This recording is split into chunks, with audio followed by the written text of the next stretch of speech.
Hello YouTube and welcome back to my channel. My name is Jeremiah Chandia if you've never seen my face before, and I basically just talk about whatever's on my mind week after week. Lately we've been doing a reaction recap of the second season of Doctor Who, and so we're going to continue with that. Today we're almost done. We have this episode and then the finale, which is a two-parter, but I'm going to do it in one video just to kind of, because it's a continuous story, so I just want to encompass it all in one video and not like delay it any further than I have already delayed it. So before going on my trip, I left off on the story and the engine, and then the next episode is called the Interstellar Song Contest. So this episode is basically Eurovision, but in the future. So if you've never seen Eurovision and have no idea what I'm talking about, it's basically a singing contest with many countries, I believe.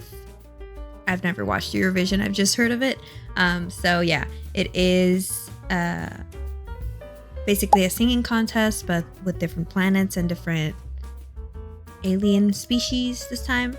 And so I will admit that I watched this episode, I want to say like 2 weeks ago, so I might forget like details on it, and I could watch it again, but I don't want to. Not because it's a bad episode, I finished the season, so I kind of don't want to go back to watch like what's happened because of like how it ended. So I don't know, but I'll just like give like a small recap like I always do, and I hope I don't miss anything, but if I do, please let me know in the comments. But yeah, so we start the episode at the Harmony Arena, which is where the contest is being held, and they show us the stage and everything, and one of the hostess presents the other host who has been frozen for years. So it starts basically presenting like where the Doctor and Belinda are going to land this time, because obviously they're going to land there. And like I usually do, I will talk about like non-specific stuff and then go into like the spoily section. So right now we only see like an arena full of people, so you can tell this is like a very famous program, and it's also filmed, so we do get shots of like the back part of like the screening room and how it's being like broadcast and everything. So it is a very famous contest, and like I said, it's a singing contest, so it's not like a talent contest or anything. It's specifically a singing contest, and we get presented these two like hosts, and one of them is like a regular human, which later on Belinda lets us know his name, so I guess he's like has been famous for a while. And the other one's like a French cat lady because of course. And then in this episode we see Belinda with her jumper again, which I really like, and the Doctor is really like pumped to be here, which he always is, but Belinda does get pumped here. She kind of arrives and kind of gets the concept immediately. She's like, where are we? And he's like, oh, this is like the Interstellar contest. And she's like, oh, like Eurovision? He's like, yeah, but let's just do the Vindicator thing and then we'll be on our way. And she's like, no, we can stay. Also, they land in like a little pod area, which is supposed to be a sitting area for someone else who's not there. So they're basically stealing seats, which is messed up. They didn't pay to be there.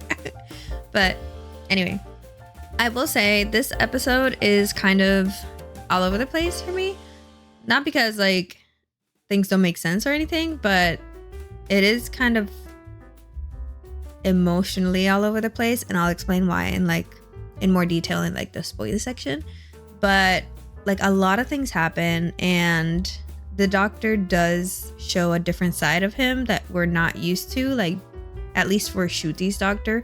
We've seen this side of the Doctor before, and I will tell you, he gets angry, and we've seen angry Doctor before. Eccleston was practically angry most of the time, and Capaldi was also angry most of the time. But each Doctor I feel has like a very angry episode, where he just wants to like screw everything and kind of just like let it all go to waste, especially when their companions are in trouble. But in this one, we finally get the Ncuti Angry Doctor episode, and I really liked it. I really like Ncuti Angry because we've been used to like a chill, like merry-go-lucky Ncuti, you know? And this one I feel gives him more grit and gives him like more depth as a character, because he does have feelings and this does affect him. And like I'll talk about it later about why he's angry, but he's just angry. He's just angry doctor this episode, and I like it. Other than that, like I said, it's a Eurovision episode, like a Eurovision-esque episode.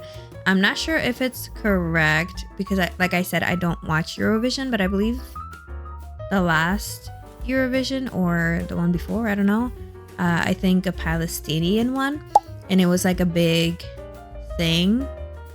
Let me actually research so I don't talk out of my butt. So I did a little research, and Eurovision's last contest, I believe 2025, the second place winner was from Israel, and it was a huge controversy because of what's going on over there with Palestine and Israel. And it got to the point where the winner, I think called JJ, I'm not sure where JJ's from though, but JJ called for Israel to be excluded from 2026 because of what's going on. And so it's been an issue since the Israel contestant was participating because of what's going on. So there was a lot of pro-Palestine like protests and stuff.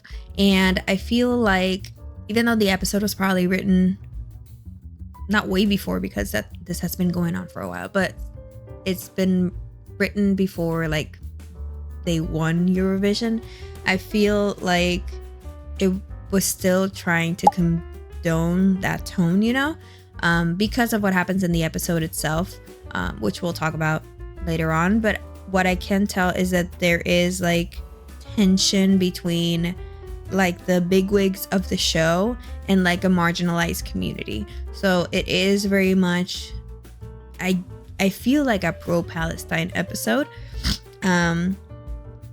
I haven't seen the reviews yet, so I haven't seen if anyone's complained about it, because there's always people who are going to be complaining, but I personally liked it because I am pro-Palestine. Sorry if I lose followers for that. But that is the vibe of the episode, kind of. So you do have to go into the episode knowing that it is a political episode, even though it's a singing contest. It's not the first time the Doctor takes a silly premise to talk about something more serious that's affecting us. So it was really cool to see that. But yeah, other than that, it is like a singing contest. So you get wacky aliens like singing beautifully. You get new creatures. You get the audience, like shots of the audience. And there's like thousands and thousands of people in the audience, which is important later on. And we do get Mrs. Flood. She's in the audience because of course she is. She is tracking the Doctor, so she is going to pop up anywhere he's going to pop up, you know? So I don't know how she knew that that would be the next point he would pop in, but I don't completely understand where he's popping in, like why these places. So I guess, sure. But yeah, I think without further ado, I'll go into the spoiler section, because I feel like this is going to be a shorter episode just because I don't feel like there's a lot to talk about that isn't like in your face about it. Like, I don't feel like there's a lot to like interpret here, and it is kind of a filler episode for me, aside from like Mrs. Flood showing up. There isn't anything that moves what we're looking for forward, you know, like the main plot of like mystery and everything. So it is kind of a filler episode for me.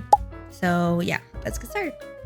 So like I said, it is a contest, a singing contest, and we get introduced to like the two hosts, and one of them is in cryogenic suspension, like I said before, very Captain America. But he's apparently a very famous person from Belinda's time because she recognizes him immediately, and he gets unfrozen for this show. He kind of gets unfrozen and walks on stage, and he's like, "Where am I? What year is it? What contest? And who's like participating and stuff or whatever?" And they're like, "Yeah, you're here, here, here. Here's your mic." And he's like, "Cool, let's go." So I guess he does this periodically. And they start introducing the show, and Belinda and the doctor appear, and they're in the audience, like I said, in a little pod. So it was giving like Star Wars. I have to see what episode, or just tell you, like when they're talking, the famous quote of like, "This is how the world ends, not with silence but thunderous applause," something like that. And it's like a council kind of thing, and it's kind of pods. That's the vibe it was giving me. So it was a lot of pods, and then like an arena where people were like standing. And so everyone's cheering, and the doctor's like, "We're here. Let me just get this and we can go." Belinda is excited to stay. So they kind of stay for the not Eurovision, for the Interstellar contest, the Interstellar singing contest.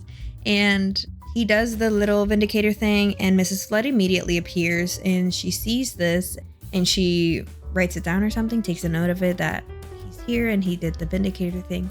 And she kind of says, "There's no like hurry, he's gonna stay here, so I might as well stay here as well." So everyone's just enjoying the show now. And so they're kind of watching, and the pod has like a little TV thing where you can see how it's being like broadcast and everything.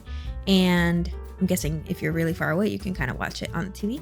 And they kind of just watch the show, but the doctor kind of feels like the vibe is off. So he starts like doing stuff to his pod to check like something's not quite right here. I don't quite remember what he feels is weird. Like, I think the TV glitched or something. I don't remember. I generally don't remember what raised a flag in him, but he went to check something on his pod. And we get a shot of the two people that are supposed to be on the pod who got there late, and they go to like a robot to be like, "Hey, this is our ticket. What do you mean we can't sit? What do you mean there's someone in our seat? This is our ticket. This is where we go." And the robot's like, "There's someone in your seat. I don't know what to tell you." And they're like, "What? But that's our seat," and whatever. And it's a couple. Their names are Mike and Gary. And then Gary is very excited about the Interstellar song contest. Like, this is his life. He looks forward to this every, I don't know how long, like every year, I guess. I don't know if it's like a yearly thing. And then Mike is not taking him seriously, which honestly kind of red flag. Like, Gary, stand up for yourself. But I did forget that we do get a shot of like the screening room, and we get presented like to the people that work on it. And there's a shot of like robots, which are the same robots that are not letting Mike and Gary through. Those are like the workers of like the arena. And so it's kind of, the screening room is just a shot of like, just to establish who's important and who's not. So we have like the manager, I guess, and she talks to like a girl, I think called Ren or something, and she has like the horns or whatever. And so we get back to Mike and Gary, and we also get a shot, by the way, sorry, I'm all over the place.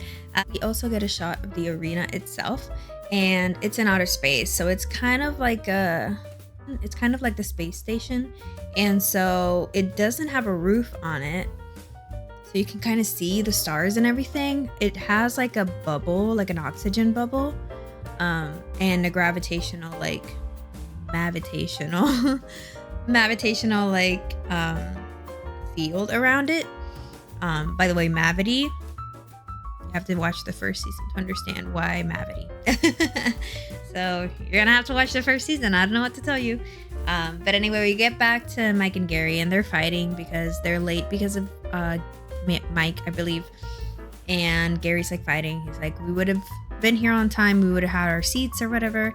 And Gary's like, oh, that's like, you're being dumb. Like, it doesn't matter. And so they talk to the robot, and so Gary goes to fight with like the robot, and the robot kind of turns to him and just says phase 1 activated. And he's like, what do you mean? The robot just kind of walks away, and Gary's like, hello? And so they go back to the screening room, and the robots over there also said phase 1 activated. And so the manager kind of goes like, please, like, be quiet because I had to focus, but also what's phase 1?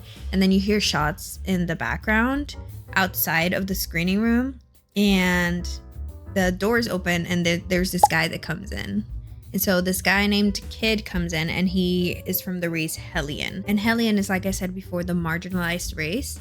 So basically, we get explained later on, but their planet was kind of destroyed searching for resources, which in this case is honey.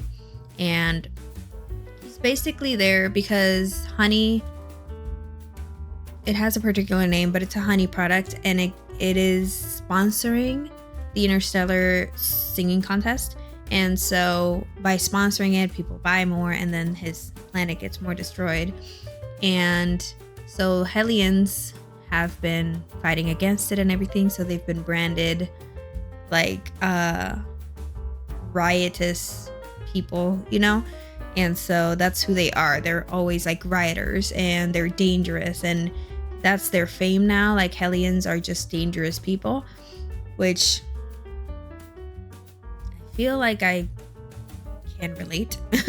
Not because I'm dangerous, of course, but because I went to a college that would have strikes all the time. And so we were known as like strikers and rioters, and we always had like strikes, and the college was always shut down because we were on strike, and we would destroy properties, which not real. You know how media twists perspectives and everything. But we were branded as like strikes. Like, this is the college where people go to strike. And so obviously this is more serious. This is a whole like species that's basically being eradicated for honey. And so obviously he's like very angry about it. He's very bitter. He's very cold about it. And so he tells everybody to get out of the screening room. At least, you know, that was nice. He didn't kill everybody in there, but he tells them to get out. And he stays with like the manager, and then Ren, I keep forgetting her name. I think it's Ren, which is the girl with the little horns. And then the manager's like, Ren, don't do anything. Don't worry. We're going to be fine. And Ren kind of turns to her, and she's like, sorry, I'm with him. So, which isn't like completely shocking because they both have the horns. So they're obviously the same species, but it is basically like the manager's like, I took a chance on you. Like, your race doesn't get any jobs because people have like this bad perspective of you, and I took a chance on you and whatever, which is kind of like hero complex, you know? Like, you didn't have to mention that like her species was whatever, and you gave a chance on her, like, because of me, you know? But in this case, I guess like she got all the way to the screening room, so she's like high security for this type of work. And Ren is like, sorry, this is like my family basically. And so from the get-go, you kind of get the feeling that Ren isn't like 100% okay with the plan, but she also is as bitter as Kid is, and so she doesn't want to stop this just in case, you know, they can get some real vengeance. Kid also has control of the drones, like the robots that were fighting with Gary and Mike, which you can kind of assume because they said phase 1 initiated, and so they have no way of like fighting back against them right now. But the show keeps going. The show keeps moving on, and the host, by the way, his name's Rylan. I forgot to mention it before. They introduced a singer called Cora from Tryon, and she apparently is like, I don't know if she's a contestant or she's won before or anything, but she's a very famous singer. And she's like, hi, hi, thank you for being here or whatever. And she becomes important for some reason. This one contestant. But they introduce her and everyone's like, oh my God, Cora. And she's there with like I guess her manager, but also I think they're like a thing. Or they're friends. I think they're a thing. Like, to me, they're a thing.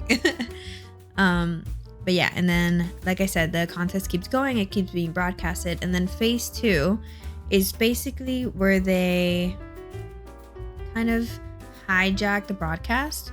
And so they take the rehearsal, like the stage rehearsal recording, and then they put that as the broadcast so people don't know what's going on in the arena itself. So the doctor does get like a little ping on his little sonic remote, and he notices that something's weird because, like I said, he can see the broadcast on his little TV. He programmed it for that. I forgot about that. That's not something everyone sees. He programmed the TV screen so he could see the broadcast from closer, obviously. And so he notices that suddenly the hostess is by herself because, like I said, the other one, Rylan, he was in cryogenic sleep, so he wasn't at the dress rehearsal. And now the hostess is by herself. And obviously that's weird because he can see Rylan on stage. So he tries to figure out what's going on. But the show doesn't know that anything's going on yet, except for like the background people. So like the people who are watching the stream are like, where's Rylan? Like, what's going on? By the way, the girl's named Win. Win kind of talks to them. He's like, oh yeah, it's just like some stuff we're doing over here, but nothing to worry about. We'll fix it in a second. And they continue with the next contestant, and she sings a very bad song.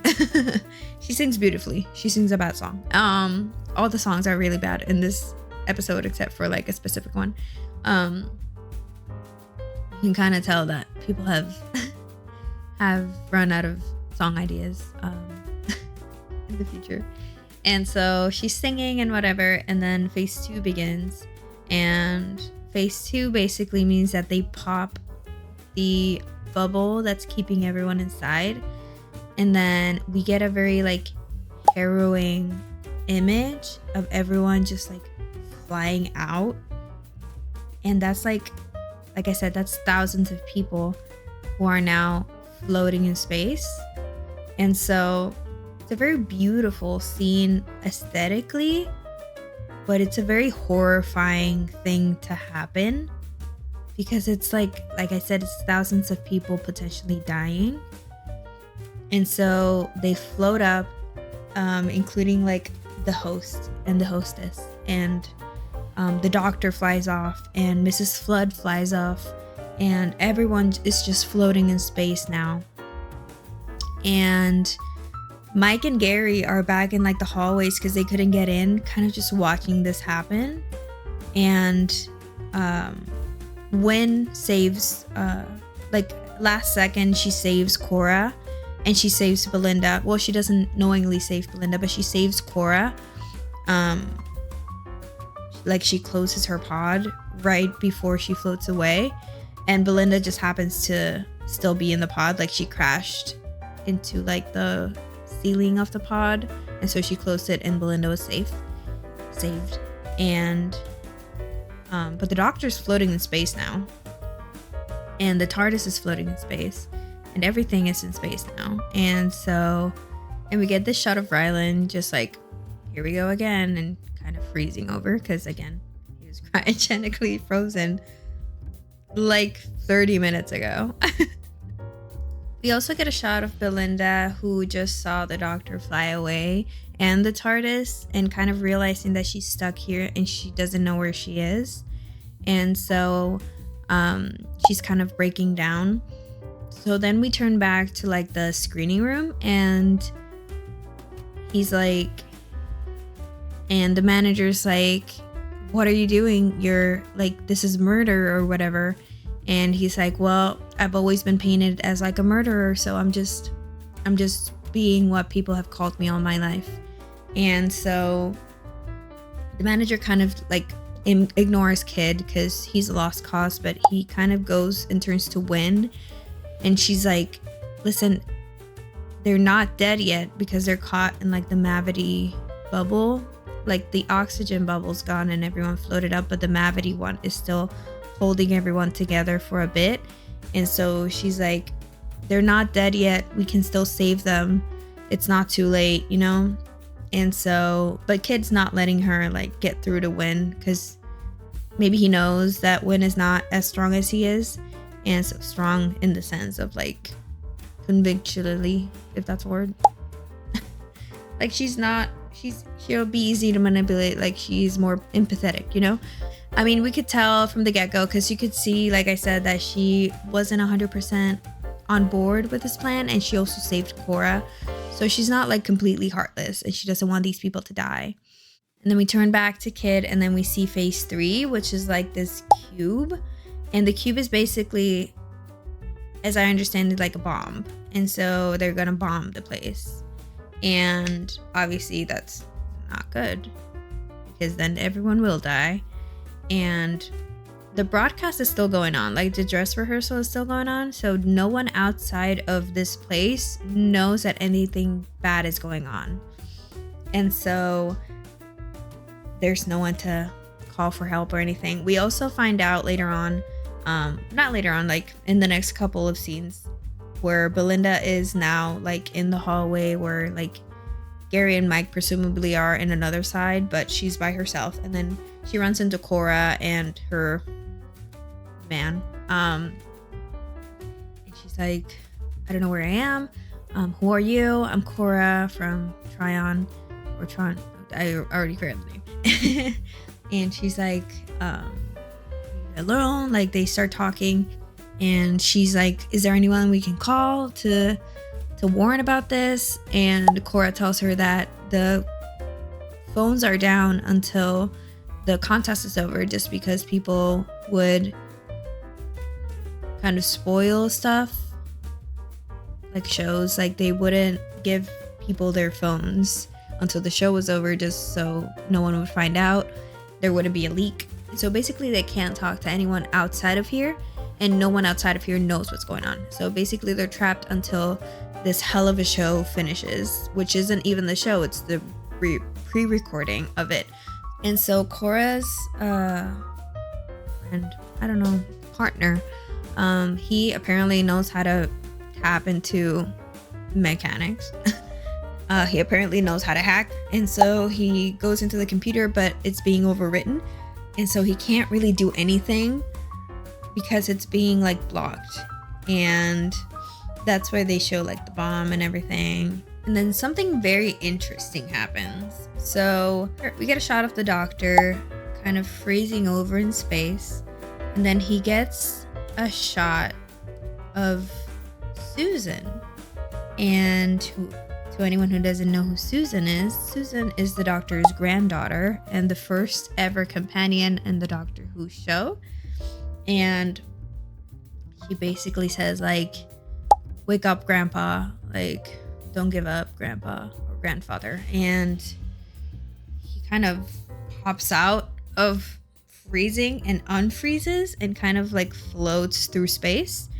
Not sure how that works, but he is kind of flying across space, kind of like Leia in and I believe The Last Jedi, which is very like, it was a point of contention with my husband. He was not okay with that part where she Supermaned back into the ship. Well, that's basically what the Doctor is doing. He Supermans back into the ship, and Gary and Mike are watching him, and so they open like the escape hatch for him so he can come in. And now Gary and Mike are with the Doctor, and then Belinda is with Cora. I did forget to say he doesn't Superman through it. He finds a cannon blaster and shoots himself like Wally with the fire extinguisher. Like, okay. So he flies himself into the emergency hatch, and now he's inside. So here we establish that Mike is a nurse. So we have two nurses on the show now, because the Doctor kind of passes out, and then Mike is like, just give me the medical kit, we'll see what's going on. And so Gary breaks it out and they check and everything's fine. And Mike says, "Too hard to show off," which was really funny to me. It was really sweet too because Gary was kind of watching Mike work and he's like, "I've never seen you work before." And he's like enamored. And Mike says, "That's good because that means you're very ill and I don't want that." So I was like, okay, fine. These two are cute. Still a red flag, Mike, but you're kind of cute. Anyways, they're kind of talking back and forth. The doctor does realize that people aren't dead. They're kind of stuck in the Mavity field.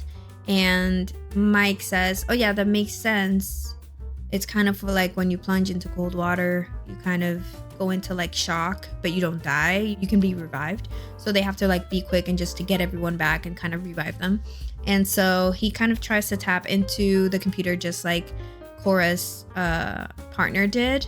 But he realizes that new software is being written, just like the partner did. And so he says it's Hellion, and he's not familiar with it. So he asks Mike, and he's like, "Oh yeah, Hellion from the planet Helia. My parents used to vacation there, and there's like poppies everywhere, and it's stunning or whatever. But it's all ruined now because of like the honey that comes from the poppies and whatever." And he gives him like a historical context, basically. The doctor does like get to tap into something, but it kind of sets off an alarm that's like deafening. So it's basically saying like, don't touch it or, ruin it, basically. And so he's able to shut it down, but like it disorients them basically. And then not only it disorients them, like the doctor starts like bleeding from his nose. So he knows that if you get like exposed for too long, you could die. And so he understands that the plan is to not only like kill everyone on the stage, but everyone who's watching will get like the signal in their home and they could die if they're watching. So they obviously have to stop that because that would be, aside from the thousands that might potentially die here, it'll be devastating for anyone who's watching at home, And it isn't like a bomb, like I said before. It is like a sound bomb, basically, is what I meant. I misspoke. On the other side, though, Cora's partner realizes that it's the Hellions, and he starts like talking shit about them, basically. And then Cora's like, the Hellions aren't all bad or whatever. And honestly, it makes sense. Like at this point, I was like, no, she's a Hellion, because like, why would she be saved? Why would they know who she is? And yeah, you can kind of figure out that she's a Hellion, but she doesn't say it yet. I'm just spoiling it, I guess.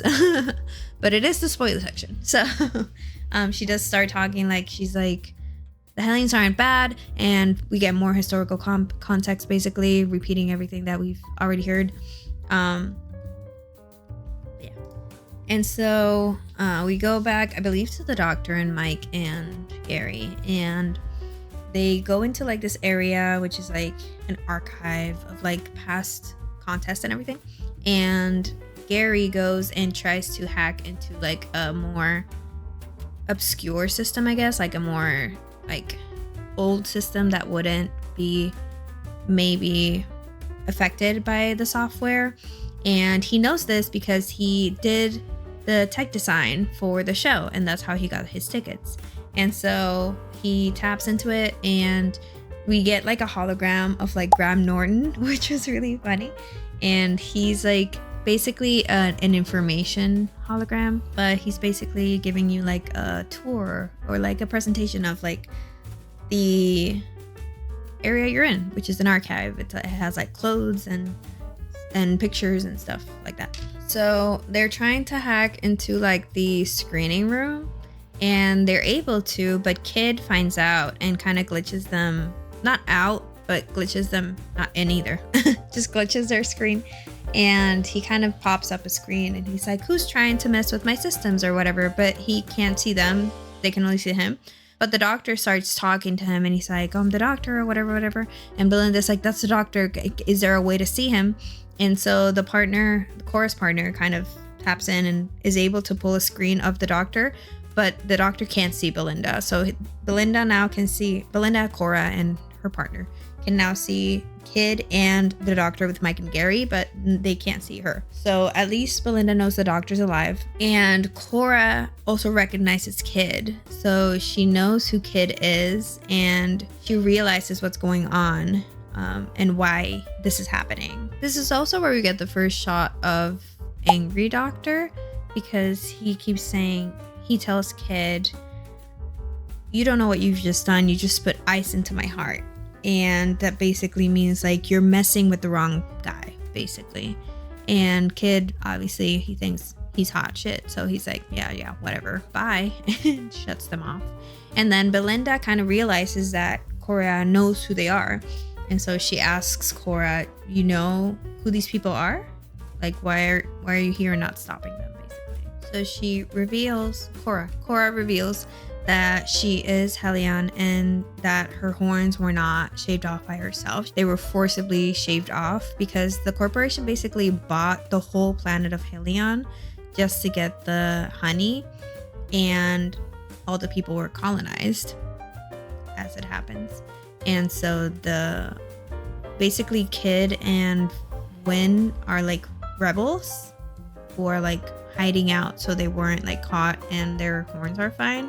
But Cora was caught and her horns were shaved down, and she was like turned into something else. Basically, she is now a singer and whatever, and she pretends like she's from planet Tryon, which is, I'm not sure if that's where she was taken or if that's like an identity that she made for herself, but that's basically what she's saying. And that everything was destroyed by fire after it was done, so that Helion was like gone, even though it's like it was like a very peaceful planet and everything.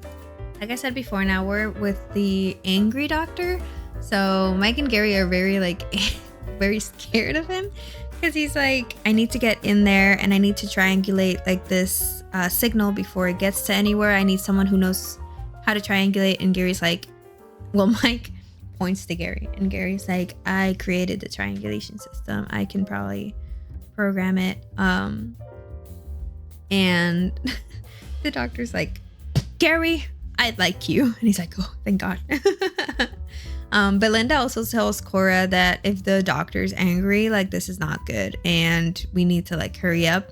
And so Cora talks to her partner, and her partner thinks he can like program like the elevators to take them to the screening room. So they were basically like making a plan to all like ambush the screening room, basically. We cut back to the screening room, and they're basically like on the last song of like the dress rehearsal. And when the show is over, that means the like signal will go out that will kill everybody.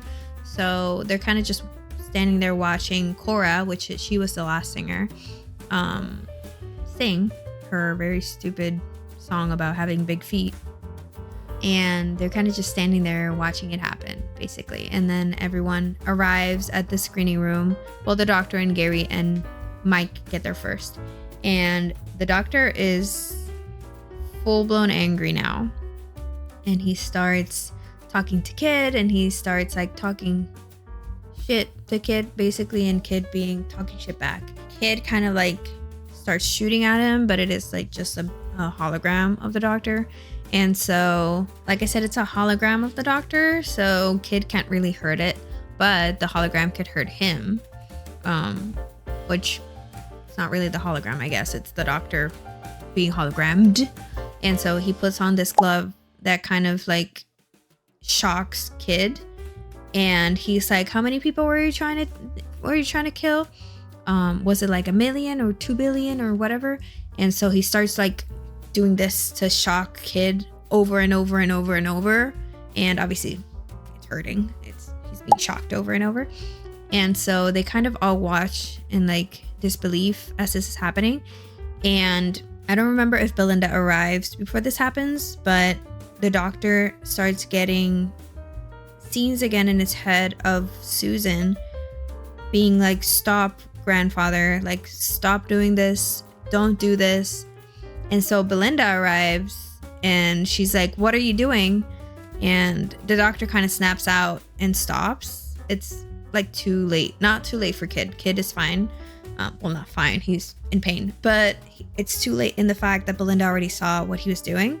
And so Belinda now sees him as the angry doctor, and she's scared of him, basically. It's important to point out that at this point, the doctor still doesn't know if Belinda's alive or dead. So he's very much being driven by anger and by he's distraught because he thinks Belinda died and he wasn't able to protect her like he promised. That's why he's so angry. Anyway, they're able to take back control of the screening room and the droids, and so they arrest Kid. And Cora kind of goes up to Win and Kid, and she's like, why are you doing this? And they start blaming her for what's happening, which is not realistic because she didn't do that. But anger and whatever, and resentment. And so they talk to her and they're like, you just abandoned us and you left. And she's like, I was taken. I didn't choose this. But obviously they're not going to change their mind. And so they're fighting in a corner, and then the doctor is trying to figure out how to get all the people back in from space, and they are able to shut down the broadcast because obviously people were about to explode, but they shut it down, and the doctor's just kind of figuring out how to get the people back, basically. So basically what they figure they're going to do, which sense to me but a lot of things don't, they're gonna turn hologram technology into a hard tractor beam to kind of basically fish everyone back, and then they're going to reanimate them basically the same way that they reanimate Rylan every time that they have to do a show. So that's basically the plan. And also Gary and Mike are both flirting with the doctor, just saying. I say that because the doctor says if only we had a hologram expert that could help us right now. And Gary's like, I can do it. I'll do anything for you. And Mike's like, Gary. And he's like, anything. I'm like, Gary. And so then we get a montage of Gary fishing people out, and then Mike turns the cryogenic chamber into a revival booth, and then they try to figure out a way to make the pods into revival booths so they can do quicker rather than one by one. They can do a group of people, and so we get a montage of that happening, basically everyone coming back to life. And then we're back on the show. The audience is almost completely back, and then we get Rylan and the other hostess kind of being that was crazy. Anyway, we're here now, and the show must go on, basically. And people at home are probably very confused why the hostess is missing an eye. She's not missing an eye. She has an eye patch. And why Rylan is suddenly here and saying we almost died, but whatever. And then they present Cora because she is the closing number, and Cora starts singing a song of Hellion, a Hellion. I don't know if it's the national anthem or a love song to Hellion, but she sings and basically everyone's moved and whatever. And yeah, that was her act of revelry, was being I am from Hellion, or from Hellia, I am Hellion, and this is my song, and everyone should know about it, and everyone should know what went on.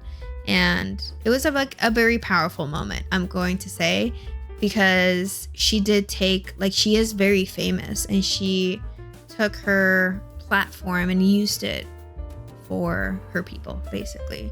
And that's controversial. A lot of people don't do it because they know they'll lose their following or whatever. And it was a very powerful message of it doesn't matter how much fame you have, you're still you still have to stand for what you believe in.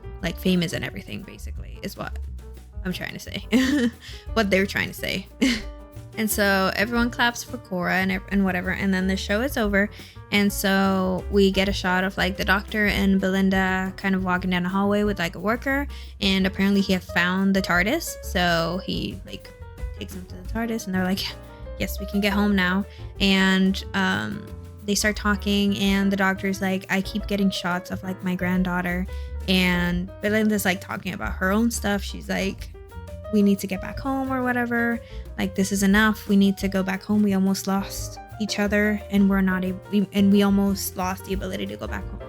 So just then like the hologram of Graham Norton comes back. And like I said, he's kind of like a history encyclopedia. So they ask, I don't know if they ask him about like the Earth civilization, and he tells them that the Earth ended in May 24th, 2025. And like all of humanity died. And so they kind of like look at each other and they're like, so this is why we can't get back home, because it doesn't exist. And so we finally get like an answer, I guess. And then the end of the episode is basically Mrs. Flood coming back from, because she, I guess, it was one of the last people to get back from space and get reanimated. And so the final shot is the establishing shot for the finale, which is where Mrs. Flood regenerates. And so we learn that Mrs. Flood is a Time Lord. And she regenerates, but she doesn't regenerate. Actually, she bigenerates, just like the Doctor did with David Tennant at the start of season 1. Or not the start, it was a special before the season started. She bigenerates into the Ronnie. Well, she doesn't bigenerate into the Ronnie. She is the Ronnie. She bigenerates, and now there's 2 of her. Which I didn't know what it was. I had to research because, like I said, I haven't watched Classic Who, but it is a Classic Who character. And she is now like the big bad for basically the next 2 episodes. So, like I said, it is a filler episode, but the ending kind of like establishes the beginning of the finale, you know? And so, yeah, that was the episode. If I had to rate it, I didn't rate it at the beginning, which is what I usually do, but you know, this video has been all over the place. So if I had to rate it, I would give it maybe like a 7 out of 10. I like the messaging. I like the whole like song contest thing. And we did get like an establishing shot of who Mrs. Flood is finally. But to me, it is a very much filler episode. So I had kind of trouble sometimes getting into it. It was very much like a, why should I care about this? Like, but yeah, it was a very good episode, and the songs were absolutely terrible. Except for the last one, of course. The last one was beautiful, and even though it's a language we didn't understand, but she is an amazing singer.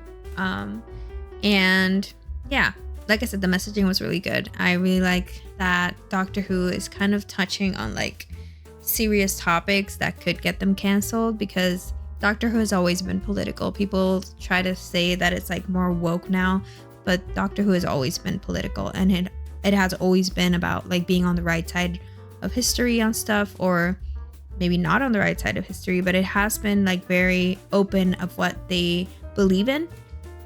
And so, you know, it was a very important episode, I think, for the time we're living in right now. But yeah, that's it for this episode.